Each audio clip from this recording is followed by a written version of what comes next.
départ, j'étais intéressé par les jouets de Senseiya.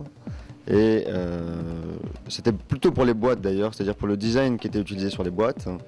Le design étant fait par Shingo Araki, qui s'occupait de tout ce qui était illustration en termes de merchandising au Japon. Et finalement, je me suis rendu compte que dans une collection, ce qu'on aime, c'est avoir quelque chose de personnel, quelque chose de particulier.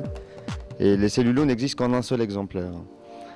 Et c'est pour ça que je me suis mis à collectionner les cellulos, puisque justement, il y avait le petit côté unique de la chose. Ça, c'est le générique de Senseiya, c'est-à-dire ce qui apparaît au début de chaque épisode pour introduire la série, avec une musique de fond qui s'appelle Soldier Dream. Et ce cellulo représente la dernière image du générique, c'est-à-dire la fin, juste avant le début d'un épisode. Et donc on a une image très emblématique de la série avec les 5 personnages. Il y a Shun, il y a Shiryu, Seiya, Ikki et Yoga. Donc on a les 5 personnages comme ça avec un décor d'univers, la Terre, la Lune et quelques planètes. Ce cellulo-là est fait en 5 couches par exemple, c'est-à-dire qu'on a 5 transparents posés les uns au-dessus des autres, parce que chaque personnage, quand on regarde la série, va arriver l'un après l'autre. Donc c'est une manière d'économiser de la peinture que de les faire arriver de manière asynchrone. Un exemple qui parle bien du mode de fabrication des cellulos, c'est le chevalier du cancer qui dans la collection est venu avec son crayonné, ce qui est plutôt une chance, qui est rare, parce qu'en général on obtient les peintures et pas les crayonnés. Et sur le premier cadre, en fait, on voit tout le travail de réalisation, le premier travail de réalisation d'un cellulo, c'est-à-dire l'épreuve au crayon, qui va donner tous les traits qui vont après être reportés sur le cellulo lui-même.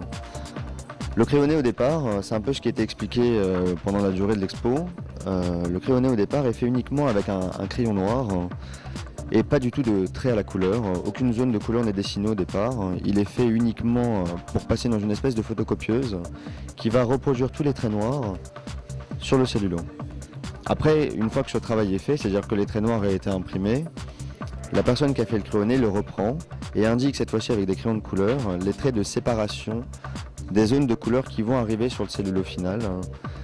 Et à ce moment-là, la personne qui aura son cellulo va simplement le récupérer et le placer au-dessus de mon crayonné pour repasser avec un pinceau fin à l'acrylique les petits traits de séparation de zones de couleur. Et au final, ces zones qui seront délimitées vont permettre au gouacheur de passer les grosses trames de peinture et d'obtenir le résultat final.